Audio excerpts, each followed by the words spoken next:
தினமலர்களுக்கு அன்பு வணக்கம். நம்மோடு பாரதிய ஜனதா கட்சியினுடைய சிறுபான்மையர் அணியின் தேசிய செயலாளர் திரு வேலூர் இப்ராஹிம் இணைந்திருக்காங்க. சார் வணக்கம். வாழ்க வளமுடன்.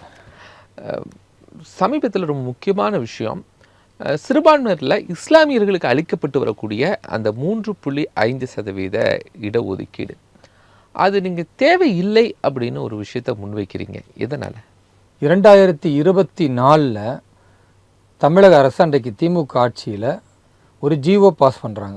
அது என்னென்னா, ஹிந்து மதத்திலிருந்து மதம் மாதிரி வரக்கூடிய எஸ்சி, பிசி, டிஎன்சி, அதே மாதிரி எம்பிசி, இவர்கள் மதம் மாதிரி இஸ்லாமிய நம்பிக்கையில் ஏற்றுக்கொண்டு வருவார்களேயானால் அவர்களுக்கு 3.5% இடஒதுக்கீடு தரணும்.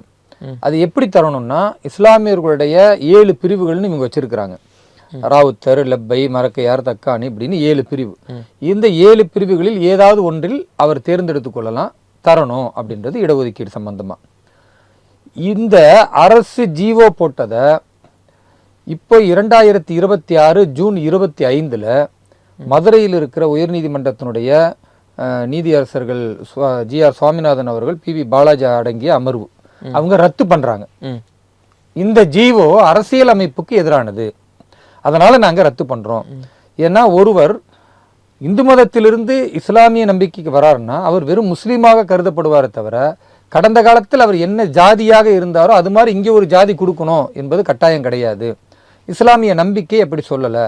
அதை தாண்டி முஸ்லிம்களுக்கான உள்ளிடஒதுக்கீடு என்பது அவர்களின் பிறப்பின் அடிப்படையில் ராவுத்தரா, லப்பையா, மரக்கையாரா இருக்கணும், அவங்களுக்கு தான் கொடுக்கணுமே தவிர ஒரு மதம் மாறி வருவதனால கொடுக்க முடியாது அப்படின்னு தீர்ப்பு சொல்லியிருக்கிறாங்க. இந்த தீர்ப்பு வந்த உடனேயே கடந்த திமுக ஆட்சியில் எப்படி இஸ்லாமியருடைய வாக்கு வங்கிக்காக அவர்களை தவறான முறையில் மத்திய அரசுக்கு எதிராக, நீதிமன்றத்துக்கு எதிராக திசை திருப்பி ஒரு பெரிய நாடகத்தை ஆடினார்களோ, அதே மாதிரி இன்னைக்கு தாவேக ஆட்சியும் இது மத்திய அரசு தேவையற்ற முறையில் இஸ்லாமியருடைய இடஒதுக்கீடை பறிக்க பார்க்கிறது, அதே மாதிரி இங்கே இருக்கிற நீதிபதியினுடைய தீர்ப்பு தவறானது என்பதை அவர்கள் சுட்டிக்காட்டி அதை மேல்முறையீட்டுக்கு உச்சநீதிமன்றத்துக்கு போகிறாங்க. இப்போ உச்சநீதிமன்றத்துக்கு மேல்முறையீடு தமிழக அரசு போன நிலையில் ஒரு இஸ்லாமியனாக, ஒரு பாரத தேசத்தின் அரசியலமைப்பை முழுமையாக நம்பி கடைபிடிக்கக்கூடிய ஒரு பாரதத்தின் குடிமகனாக இந்த அரசு மேல்முறையீடு போனது தவறு. ஆகையால் என்னுடைய கருத்தும் இந்த வழக்கில் கேட்கப்பட வேண்டும் என்பதற்காக சுப்ரீம் கோர்ட்டில் நான் ஒரு கேவியட் மனுவை தாக்கல் செஞ்சிருக்கிறேன். இந்த கேவியட் மனு தாக்கலுடைய அடிப்படை நோக்கம் என்ன அப்படின்னு பார்த்தா, திரு GR சுவாமிநாதன் அவர்களை பற்றி கடந்த காலத்தில் இஸ்லாமிய மக்களுக்கு எதிராக தொடர்ந்து தவறான முறையில் பிரச்சாரம் செய்ததன் விளைவு இன்றைக்கு அடிப்படைவாத இஸ்லாமிய அமைப்புகள்லாம் ரோட்டில் இறங்கி போராடுறாங்க. நீதிமன்றம் வழங்கிய தீர்ப்புன்னு ஒன்று இருக்கும். தீர்ப்பை விமர்சிப்பதில் யாருக்கும் கருத்து வேறுபாடு கிடையாது, அது விமர்சனத்துக்குரியதாகவே கடந்த காலத்திலும் இருக்கு. ஆனால் யார் தீர்ப்பளித்தார்களோ அந்த நீதிபதிகளை அவருடைய சாதியோடு பிராமணர் என்று ஒப்பிடுவதும், அவர் RSS என்று சொல்லுவதும், அவர் திட்டமிட்டே இந்த தீர்ப்பை வழங்குகிறார் என்று வெளிப்படையாக பேசுவது என்பது, இது நீதியரசர்களை ஒரு டார்கெட் பண்ணி அவர்கள் ஒரு தீர்ப்பு சொன்னாலே அது அவர்களுக்கு பெரிய ஆபத்தை விளைவிக்கும் விதமாக ஒரு தனிநபர் தாக்குதல் என்பது தமிழகத்தில் மட்டும்தான் நடக்குது, வேற எந்த மாநிலத்திலும் இல்லை. கடந்த காலத்தில் திருப்பரங்குன்றம் விஷயத்தில் நீதியரசர் GR சுவாமிநாதன் சொன்ன தீர்ப்புக்கு இதே மாதிரி அவரை தனிப்பட்ட முறையில் டார்கெட் பண்ணி பார்லிமெண்ட் வரைக்கும் இவர் மீது நடவடிக்கை எடுக்கணும்னு போய் திமுக தலைகுனிஞ்ச வரலாறு பார்த்துருக்கிறோம். தாவேக ஆட்சியிலும் வெளிப்படையாகவே நீதிபதி GR சுவாமிநாதன் அவர்களை பெயரை சொல்லி விமர்சித்து இங்கு இஸ்லாமிய அடிப்படைவாத அமைப்புகள் போராட்டம் நடத்துவதற்கு முன்னால் அவர்கள் சோசியல் மீடியாவில் அதை பரப்புறாங்க.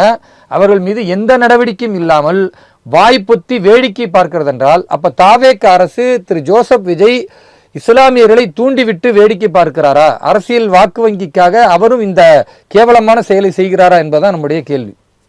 சட்டத்தின் அடிப்படையிலையும் இஸ்லாமிய இறை நம்பிக்கையின் அடிப்படையிலும் இந்த இடஒதுக்கீட்டை நேர்கொண்ட பார்வையை பார்த்தா 3.5% யாருக்கு கிடைக்கும்னு தீர்ப்பு சொல்லுது. அதாவது பிறப்பின் அடிப்படையில் லப்பையா, ராவுத்தரா, மரக்கையாரா இருந்தால் கிடைக்கும். புதுசா ஒருத்தர் இஸ்லாத்தை தழுவினால் அவருக்கு கிடைக்காது.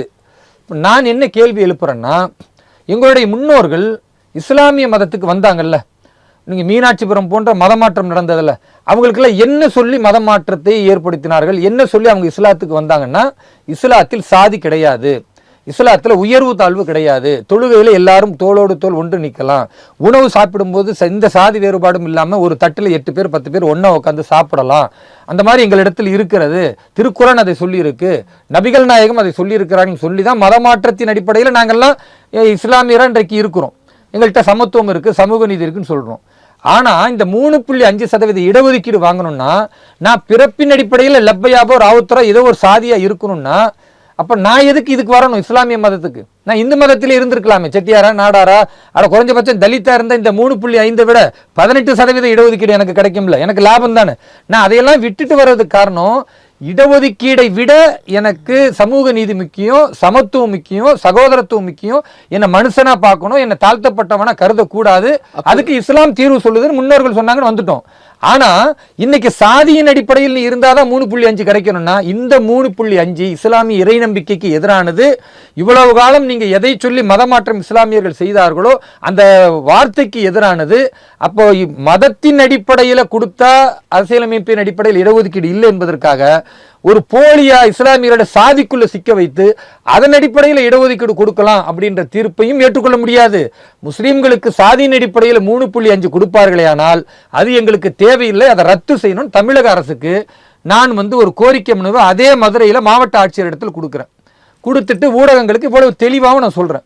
ஏன்னா திருக்குறான் அதே தான் சொல்லுது. திருக்குறான்ல நீங்க 49வது அத்தியாயம் 13வது வசனத்தை எடுத்து பார்த்தீங்கன்னா, யா அய்யுஹன் நாஸ், மனிதர்களே, இன்னா ஹலக்கனாக்கும் மின் ஸக்கரி வல் உன்ஸா, உங்களை ஒரு ஆண் ஒரு பெண்ணில் இருந்து தான் படைத்தோம், வஜஅல்னாஹு ஷுஉபன் வ கபாயில லிதஅரஃபு, நீங்கள் அறிந்து கொள்வதற்காக பல்வேறு குலங்கள் கோத்திரங்கள் இருக்குமே தவிர அது உங்களுக்கு உயர்வு தாழ்வு இல்லை. இப்போ என் பேர் இப்ராஹிம் இருக்குன்னா இப்ராஹிம் 100 இப்ராஹிம் இருக்கும், வேலூர் இப்ராஹிம் எதுக்கு வச்சிருக்கோம்? அது ஒரு அடையாளத்துக்கு. ஓ வேலூர் இப்ராஹிம் அவர் உயர்ந்த ஜாதி, அதுக்கு இல்லை, அவர் அடையாளப்படுத்துறதுக்கு. ஒருத்தர் திண்டிவன இப்ராஹிமா இருப்பாரு, ஒருத்தர் அரக்கோண இப்ராஹிமா இருப்பாரு, அறிந்து கொள்வதற்கு தானே தவிர இது உயர்வு தாழ்வுக்காக கிடையாது. அப்படித்தான் உங்களுடைய குலங்கள் கோத்திரங்கள் எல்லாம் ஒவ்வொருவரை ஒருவர் அறிந்து கொள்வதற்கு இவருடைய பாரம்பரியம் என்ன என்பதற்கு தானே தவிர இது சாதி அடுக்காக வராதுன்னு திருக்குறான் சொல்லுது.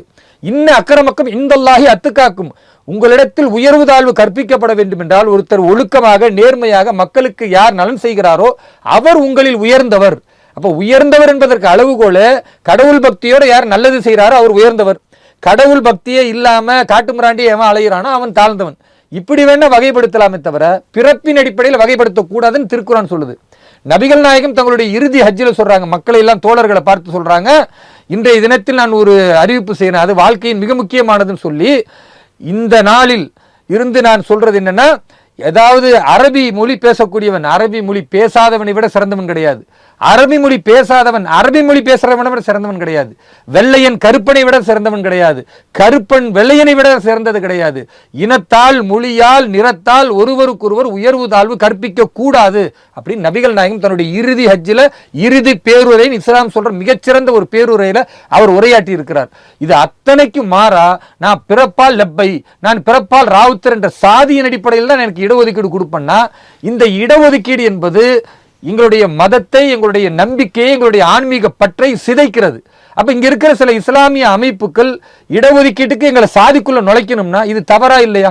நான் பாரதிய ஜனதா கட்சி நிர்வாகியாவே பேசல, ஒரு முஸ்லீமா கேட்கிற கேள்விக்கு பதில் சொல்லுங்க. முதல்ல 2006 பீரியட்ல திரு கருணாநிதி அவர்கள் ஆட்சி காலத்துல தான் 3.5 அது முதல்ல எப்படி வந்துச்சு? இப்ப 2024 அதுல என்ன மாற்றம் கொண்டு வரணும் தான்? 2006 திமுக தலைவர் கலைஞர் அவர்கள் இடஒதுக்கீடு கொடுக்கும் பொழுது இந்த சாதியின் அடிப்படையில்னு சொல்லாம தேர்ந்தெடுத்துக் கொள்ளலான்ற சாய்ஸ் இருந்துச்சு. அப்போ முஸ்லிம்கள் இடத்துல பெரிய எதிர்ப்பு இல்லை. ஆனா இப்ப அடிப்படையில் தீர்ப்பு 2025 என்ன சொல்லுதுன்னா, பிறப்பின் அடிப்படையில் இருந்தால்தான் இடஒதுக்கீடு கிடைக்கணும், தேர்ந்தெடுத்துக் கொள்வதான பிரச்சனை இல்லை, அது சாதி கிடையாது. அப்ப நீங்க இஸ்லாமிய மதத்தை தழுவணும்னா அதுக்குள்ள ஒரு ஜாதியை தேர்ந்தெடுக்கணுமா? ஆமா, அப்படித்தான் இன்னைக்கு இந்த தீர்ப்பு சொல்லுது. ஜாதியை தேர்ந்தெடுக்கணும், அவர் பிறப்பின் அடிப்படையில் இருக்கணும்னு. பிறப்பின் அடிப்படையில் ஒருத்தர் இருக்க வேண்டிய அவசியமே கிடையாது, அது இஸ்லாமிய நம்பிக்கையே கிடையாது. அப்போ இப்போ ஒரு கம்யூனிட்டில இருந்து வராங்க அப்படின்னு சொன்னா இங்க அது வேற ஒரு கம்யூனிட்டி மரைக்காயரு, அது கரெக்டா அது ஃபிக்ஸ் ஆகாது இல்ல? எப்படிங்க ஆகும்? இப்ப நான் என்ன கேட்கறேன்னா, ஒருத்தர் எஸ்சியா இருக்கிறாருங்க, அவர் இஸ்லாமிய நம்பிக்கையை ஏற்றுக்கொள்கிறார், அவர் எதற்காக இஸ்லாமிய நம்பிக்கையை ஏற்றுக்கொள்கிறார்? இடஒதுக்கீட்டுக்காக ஏத்துக்கிறாரு? கிடையாது. அவர் இறை நம்பிக்கையில இது சமத்துவமா இருக்கு, என்ன பல்லர் பறையர் என்று இது தாழ்த்தப்பட்டவன் சொல்றாங்க, எனக்கு ஒரு சமூக நீதி வேணும், சமத்துவம் வேணும்னு வராரு. இப்படி வந்தவரை இல்ல இங்க 3.5 வச்சிருக்கிறோம், அதுல 7 பிரிவை வச்சிருக்கிறோம், இந்த 7 சாதிக்குள்ள வந்தா இடஒதுக்கீடு நாங்க இருக்கிறோம், நீ இப்ப புதுசா வந்ததுனால உனக்கு அதை தரமாட்டோம் அப்படின்னு சொன்னா, அப்ப 7 சாதியை ஏற்றுக்கொள்வதா இருந்தா, இஸ்லாத்தில் இன்னும் பல சாதிகள் இருக்கு. அது உயர்ந்த சாதி, இது தாழ்ந்த சாதி. இது யாரு சொன்னா? கலைஞர் அவர்கள் இப்படி பிரிக்கிறாருன்னா, அதாவது நீங்க இஸ்லாமியர்களுக்கு இடஒதுக்கீடுன்னா அரசியலமைப்பின்படி அது கொடுக்க முடியாதுங்க. அப்ப அதுக்கு ஒரு டெக்னிக் பண்றாங்க, இஸ்லாமியர்களை ஜாதிகளாக உருவாக்கி அதுல ஏதாவது ஒண்ணு தேர்ந்தெடுக்கலாம் அப்படின்னு. அது இதுவரை யாரும் எதிர்க்காம இருந்தாங்க. ஆனா இன்றைக்கு சமீர் அகமது என்று சொல்லக்கூடிய இஸ்லாத்துக்கு வந்தவர் எனக்கு லெப்பா தான் வேணும்னு கேட்கும் பொழுது அது நீதிமன்றத்துக்கு போது நீதிமன்றம் அப்படி கொடுக்க முடியாது, அரசியலமைப்புக்கு எதிரானதுன்னு அரசு போட்ட ஜீவோவே ரத்து பண்ணிட்டாங்க. அப்ப இன்னைக்கு நீதிமன்ற தீர்ப்பு தெளிவா இருக்கு, சாதியின் அடிப்படையில் இருப்பவருக்கு தான் இஸ்லாமியர்களுக்கு இடஒதுக்கீடுன்னு. நான் என்ன சொல்றேன், சாதியின் அடிப்படையில் இருப்பது என்றால் அப்ப நானும் என் முன்னோர்களும் இஸ்லாமிய மதத்தில் இருப்பதற்கே தகுதியற்றவர்களை மாறிடுவோமே. நாங்க இந்து மதத்தில் இருந்துட்டு போயிடலாமே, அதுக்கு ஒரு மதம் இங்க அவசியமே இல்லையே. இது மாற்றமாக இருக்கிறது வந்த பிறகு மீண்டும் எங்களை சாதிக்குள் இருந்தாதான் இடஒதுக்கீடுனா அந்த இடஒதுக்கீடு வேண்டாம். நான் இன்னும் தெளிவா சொல்றேன், 3.5 கலைஞர் அவர்கள் இஸ்லாமியர்களுக்கு கொடுக்கிற மாதிரி கிறிஸ்தவர்களுக்கும் கொடுத்தாரு. கிறிஸ்தவர்கள் வேண்டான்னு அன்னைக்கே சொன்னாங்க. கிறிஸ்தவர்கள் இடஒதுக்கீடை வாங்கவே கிடையாது. ஏன்னா இப்ப இஸ்லாமியர்களுக்கு இந்த சாதி பிரிவினின் கீழே கொடுத்தா இஸ்லாமிய மக்கள் கல்வி அறிவு படிப்பில்லைன்னு சொல்லி எங்க மதத்தினுடைய தலைவர்களாக இருக்கக்கூடியவர்கள்லாம் என்ன செஞ்சிட்டாங்க, கலைஞர்களுடைய காலை கழுவி அவருக்கு 2 எம்எல்ஏ சீட்டு இவங்களுக்கு கிடைக்கும் என்பதற்காக வாங்கி கொண்டார்கள், சாதியை ஏற்றுக்கொண்டார்கள். கிறிஸ்துவத்தில் இயல்பா சாதி இருக்குது, உங்களுக்கு தெரியும். கிறிஸ்துவ வன்னியர், கிறிஸ்துவ செட்டியார், கிறிஸ்துவ நாடார், கிறிஸ்துவ பல்லர், கிறிஸ்துவ பறையர், இது எல்லாமே கிறிஸ்துவத்தில் இருக்கு. ஆனா அவங்க என்ன சொல்றாங்கன்னா அதெல்லாம் இருக்கு, எங்க மதத்துல அப்படி கிடையாது, இவங்க இப்படி வச்சுக்கிட்டு இருக்கிறாங்க, லீகலா இதை நாங்க ஏத்துக்கிட்டு அதை ஒத்துக்கிட்ட மாதிரி ஆயிரும். அப்ப நாங்க ஒத்துக்கொண்ட மாதிரி ஆயிரும். கிறிஸ்துவர்கள் பாருங்க, ஜாதி இருக்கிற கிறிஸ்துவத்திலேயே அதை இருக்கு என்று அடையாளப்படுத்திக் கொள்ளக்கூடிய கிறிஸ்துவர்கள் சொல்றாங்க, லீகலா அதை நாங்க ஒத்துக்க மாட்டோம், அது இயல்பா இருக்குது, அது எப்படி நாங்க 3.5 இந்தந்த பிரிவுக்கு இருக்கு, இந்தந்த பிரிவுக்கு இல்லைன்னு நீங்க வகைப்படுத்துவீங்க, இந்த சாதிக்கு கிறிஸ்துவத்தில் இருக்கு, இந்த சாதிக்கு கிறிஸ்துவத்தில் இல்லைன்னு, அதை ஏற்றுக்கொள்ள முடியாதுன்னு சொல்லி எங்களுக்கு 3.5 வேணான்னு தூக்கி எறிஞ்சிட்டாங்க. இப்போ கிறிஸ்தவத்துக்குள்ள தலித் மக்கள் வந்தாலும் அவங்களுக்கான தலித் ரிசர்வேஷன் பைக்கு இந்த ரிசர்வேஷன் 3.5 தான் வரணும். அவங்க என்ன சொல்றாங்கன்னா, இதை ஒரு ஜாதியை அடையாளப்படுத்தாதீங்க, எங்களுக்கு வேண்டாம், படிப்பின் மூலம் கல்வியின் மூலம் நாங்கள் போராடி வாங்கிக்கிறோம். இந்த 3.5 விட கிறிஸ்தவர்கள் அதிகமாகத்தான் பயன்படுறாங்க அரசு வேலை வாய்ப்புல, கல்வியில எல்லாமே. அதனால இதுக்குள்ள எங்களை சுருக்க வேண்டாம்னு சொல்லி அவர்கள் வேண்டாம் என்று அன்றைக்கே நிராகரிச்சுட்டாங்க. ஆனா அன்றைக்கு இருந்த ஜவாஹிருல்லா போன்றவர்கள், அன்றைக்கு இருந்த இதே முஸ்லீம் லீக், இவர்கள் எல்லாம் இஸ்லாமியர்களை ஏமாத்த, இஸ்லாமியர்கள் படிக்கவே மாட்டான், அவனுக்கு மூளையே இல்லை, அவன் முன்னேறவே முடியாது, காலங்காலமா இந்த இடஒதுக்கீடு என்று சொல்லக்கூடிய இந்த மாற்றுத்திறனாளிக்கு 2 கட்டையை கொடுத்து எப்படி நடக்க வைப்பாங்களோ இவனை இப்படிதான் நடக்க வைக்கணும்னு ஆசைப்படுறாங்களே தவிர, என் தாத்தம் படிக்கல அப்ப இடஒதுக்கீடு பேசலாம், என் அப்பனை படிக்க சொல்லியிருந்தா அவன் 10ஆம் கிளாஸ் படிச்சிருப்பான், இப்ப நான் இருக்கேன், நான் அட்வொகேட் முடிச்சிருக்கிறேன், நான் லா படிச்சிருக்கிறேன், என் பிள்ளை இருக்கேன், அதை விட அதிகமாக படிக்க வைக்கணும். அப்போ போட்டித் தேர்வுகளில் போராடக்கூடிய ஒரு பக்குவத்தை இஸ்லாமியர்களுக்கு கொடுத்து அவனை வெற்றி பெற வைப்பதற்கு முயற்சி செய்யணும். அதுக்கு அரசுல எங்களுக்கு கல்விக்கான நிதியை கொடுங்க, சிறுபான்மை மக்களுக்கான திட்டங்களில் கொஞ்சம் முன்னுரிமை கொடுங்கன்னு கேட்கலாமே தவிர, இடஒதுக்கீடு என்பது அவசியமற்றது, தேவையற்றது. அதுக்கு தான் பாரத பிரதமர் திரு நரேந்திர மோடி அவர்கள் கூட இன்றைக்கு சிறுபான்மை மக்களுக்காக 3158 கோடி ரூபாய் கொடுத்திருக்கிறார் வெறும் கல்விக்கு. 90% அதுல கல்வி. அப்ப இப்படி கல்வி ரீதியாக முயற்சியை முன்னெடுக்கணுமே தவிர, அவன் படிக்க மாட்டான், இஸ்லாமியர்களுக்கு அறிவில்லை, அவர்கள் இதே கடந்த காலத்தில் இருந்த மாதிரி தான் இப்பயும் இருப்பாங்கன்னு சொன்னா இது என்ன வாதம் இது? முதல்ல இடஒதுக்கீடு என்பதை நிரந்தரமா கொடுக்கணும்னு அரசியலமைப்பு சொல்லவே இல்லையே. அது ஒரு குறிப்பிட்ட காலத்துக்கு தானே இடஒதுக்கீடு, எந்த சமூகமா இருந்தாலும் சரி. அப்ப இஸ்லாமியர்களுக்கு இடஒதுக்கீடு கேட்பதை விட நாங்கள் வெல்வதற்கான கல்வி வேலை வாய்ப்பில் முன்னேறுவதற்கான வாய்ப்பை தமிழக அரசு ஏற்படுத்தி கொடுங்க, மத்திய அரசு கொடுக்கிற மாதிரி எங்களுக்கான வாய்ப்பை ஏற்படுத்தி கொடுங்க, எங்களுக்கான வேலை திட்டத்திற்கான ஒரு முன்மாதிரியை கொடுங்க, அதற்கான பல்வேறு ஸ்கில் டெவலப்மெண்ட் கொடுங்க, இதெல்லாம் தானங்க கேட்கணும். இதை கேட்கறத விட்டுட்டு மீண்டும் மீண்டும் வாக்கு வங்கிக்காக இந்த ஜால்ரா அடிக்கிற வேலை திமுகக்கு எப்படி முஸ்லீம் லீக் செய்ததோ, எஸ்டிபிஐ, தமுமுக, இது எல்லாரும் என்ன அயோக்கியத்தனம் பண்ணாங்களோ அதை மீண்டும் செய்கிறார்கள். இதை தட்டி கேட்கிறேன் நான் இதை கேட்கும் பொழுது பாத்தீங்களா, முஸ்லீம்களுக்குள்ள இடஒதுக்கீட்ட பாஜக சார்பாக உள்ள ஒரு இஸ்லாமியர் பறிக்கணும்னு சொல்றாரு. நான் அப்ப என்ன கேட்கிறேன்னா, அரசியலமைப்பை ஏற்றுக்கொள்கிறீர்களா இல்லையா? அரசியலமைப்பு மதத்தின் அடிப்படையில் இல்லை இடஒதுக்கீடுன்னு சொல்லுது. அப்ப நீங்க அரசியலமைப்பை ஏத்துக்கலன்னா பாகிஸ்தான் போங்க, அரசியலமைப்பை ஏத்துக்கலன்னா பங்களாதேஷ்க்கு போங்க.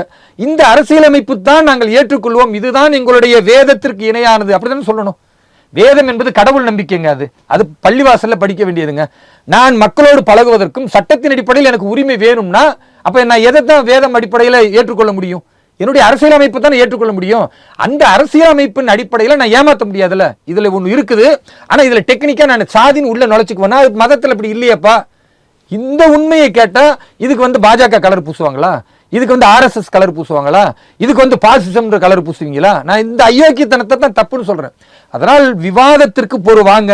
இதே தாவேக ஆட்சியில நீங்க யாரெல்லாம் வந்து அப்பீல் போறீங்களோ, அப்பீல் போகக்கூடிய தாவேக கட்சியில் உள்ள அமைச்சர்கள் இருக்கட்டும், அமைச்சர் நிர்மல் குமாரா இருக்கட்டும், இல்ல வேற யாரா இருக்கட்டும், எங்களை கூப்பிடுங்க, பேசுங்க.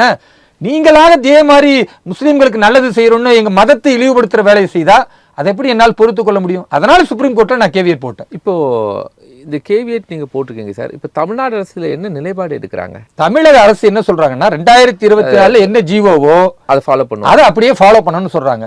இது ஏமாற்று வேலைன்னு சொல்றேன். நீங்க சாதியை தேர்ந்தெடுக்க முடியுமாங்க? நான் ஒரு இஸ்லாமியன், என் பேர் இப்ராஹிம், நான் இப்போ ஹிந்துவா போறேன், எனக்கு SC 18% கிடைக்கும், நான் SC கொடுங்கன்னு கேட்கிறேன், கொடுப்பாங்களா? சட்டத்தில் அப்படி அனுமதி இருக்கா? இல்ல. நீங்க என்னவா இருந்தீங்க? பிசியா இருந்தீங்க. இந்த மதத்தை தழுவினாலும் என்னவா இருக்க முடியும்? பிசியாகத்தான் இருக்க முடியுமே தவிர SCயா போக முடியாது. ஏன் போக முடியாது? ஹிந்து மதத்தில் பிறப்பின் அடிப்படையில் ஒருத்தன் SC தான் SC ஆக முடியுமே தவிர, அவங்க அப்பா SCயா இருக்கணும், அவங்க தாத்தா SCயா இருக்கணும், அப்பதான் ஆக முடியுமே தவிர ஒரு இஸ்லாமியன் போய் நான் SCன்னு கேட்டா கொடுக்க மாட்டாங்க. இதுதானே சட்டம். நான் என்ன சொல்றேன்னா, இப்போ தேர்ந்தெடுக்கிறதுன்னு வந்தா அது சாதியே கிடையாது. நீங்க 2024 7இல் ஏதாவது ஒன்றை தேர்ந்தெடுத்துக் கொள்ளலாம் சொன்னா அது சாதி கிடையாது. அப்ப மதத்துக்கு தான் கொடுக்குறீங்க. மதத்துக்கு கொடுக்க முடியாதுன்னு அரசியலமைப்பு சொல்லுகிறது. அரசியலமைப்பு சொல்றது நான் சொன்னா இதை வந்து தாவேக அரசும் கேட்க மாட்டேங்குது, இஸ்லாமியர்களையும் தப்பாக திசை திருப்பினால் நீங்க அப்பீலுக்கு போனா அவன் என்ன நினைப்பான்? ஓ, அப்ப நீதிமன்ற தீர்ப்பு தப்பு, அதுக்கு தான் அரசு அப்பீலுக்கு போகுது அப்படின்னு தானே நினைப்பான். ஒரு அரசு தெளிவுபடுத்தணுமா இல்லையா? அரசியலமைப்புல இப்படி இருக்கிறது, நீங்கள் இஸ்லாமியர்களாக மதம் மாறினால் இடஒதுக்கீடு கிடைக்காது. முஸ்லிம்களுக்குள்ளே உள்ள இடஒதுக்கீடு கூட சட்டத்தின் அடிப்படையில் இல்ல, அது வாக்கு வங்கி அரசியலுக்காக தமிழ்நாட்டில் மட்டும் இப்படி ஏமாத்தி கொடுத்துருக்காங்க. இதே மேற்கு வங்கத்தில் கொடுத்ததை இப்ப பாரதிய ஜனதா கட்சி ஆட்சிக்கு வந்த பிறகு ஏற்கனவே உள்ள அந்த நீதிமன்றத்தின் தீர்ப்பை வைத்து ரத்து செஞ்சிட்டாங்க. முஸ்லிம்களுக்கான தனி இடஒதுக்கீடு மேற்கு வங்கத்தில் 7% இருந்துச்சு, மதத்தின் அடிப்படையில் கொடுக்க கூடாது, இப்ப ரத்து பண்ணிருக்காங்க. இங்க ரத்து பண்ணுவதற்கு சரியான அரசியலமைப்பின் அடிப்படையில் ஆட்சி இல்லாம வாக்கு வங்கி அரசியல் நடத்துறதுனால திமுக மாதிரி தாவேகம் செய்து அப்பீலுக்கு போகுதுன்னா இது அயோக்கியத்தனமா இல்லையா? இதை முஸ்லிம்கள் ஏன் புரிஞ்சுக்க மாட்டேங்கிறாங்க? நீங்க இழப்புன்னு பாக்குறீங்க. 3% எங்களுக்கு இடஒதுக்கீடு கிடைக்க மாட்டேங்குது, இது இழப்பு, பறிக்கிறீங்கன்னு. எப்ப இது 3% நீ எதுக்கு மாறி வந்த? 18% உள்ள பட்டியல் சமூகத்தில் இருந்து தொலைஞ்சிருக்கலாமே. இங்க வந்ததற்கு காரணம் இடஒதுக்கீட்டுக்கா வந்தோம்?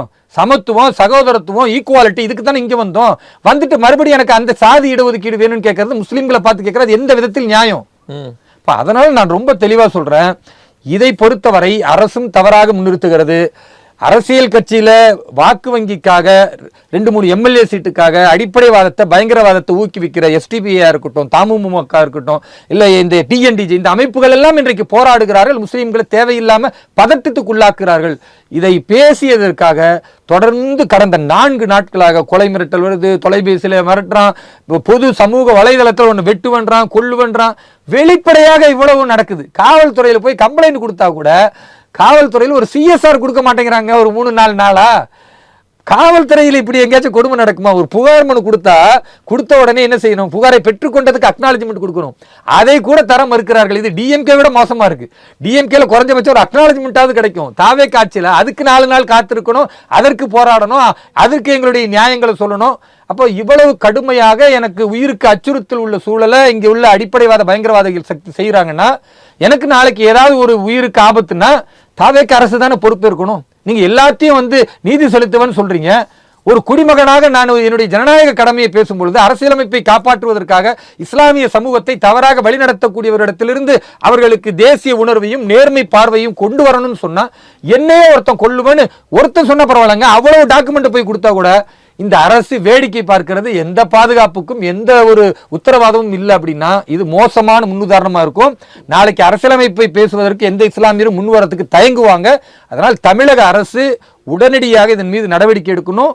தாவேகா திமுக போன்று நடக்காமல் நியாயத்தின் அடிப்படையில் அரசியலமைப்பில் சொன்ன அடிப்படையில் இஸ்லாமியர்களுக்கு உரிமைகளை கொடுங்க, அதை நாங்கள் ஏற்றுக்கொள்றோம். நீங்களா புதுசா ஒன்று ஏற்படுத்தி கொடுப்பது அது நிரந்தரமானது அல்ல. இந்த ஆட்சி இல்லை, நாளைக்கு வேற ஆட்சி வந்து அதை ரத்து பண்ணிடுவாங்க. அது தேவையற்ற முறையில் நீங்கள் ஆசை காட்டி மோசம் பண்ணாதீங்க முஸ்லிம்களுக்கு. இப்போ பாரதிய ஜனதா கட்சியுடைய மாநில தலைவர் நயினார் நாகேந்திரன் ஆளுநரை சந்திச்சிருக்கிறாரு. என்ன விஷயம்?